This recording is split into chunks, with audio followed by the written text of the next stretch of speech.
For me, hobbies has always been a huge on and off thing. I'd become super passionate about one topic for a few months, and for the next, I'd move on to another hobby. Some hobbies would come back here and there, but some would disappear forever. Art, more specifically drawing, has always been a hobby that comes around here and there. I started drawing as a kid. Well, sort of.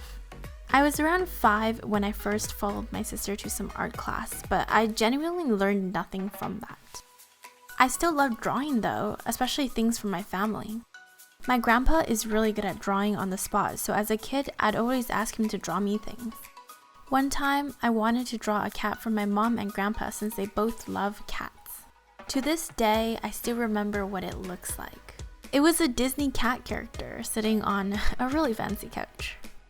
I somehow ended up forgetting all about drawing for the next 7 years.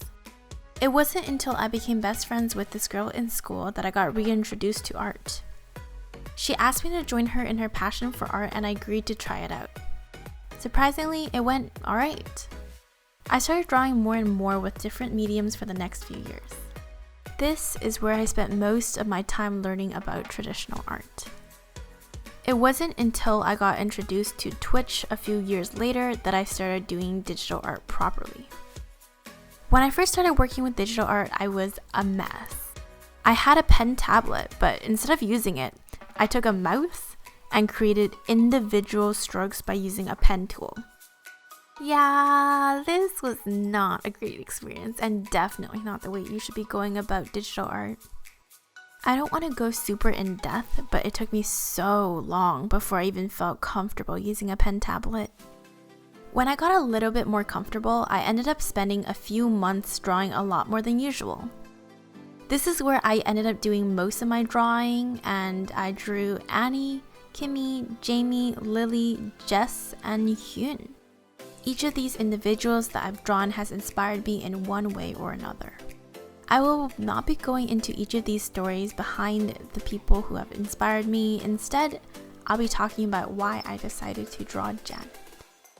Janet, also known as xChocoBars, has always been a huge inspiration for me.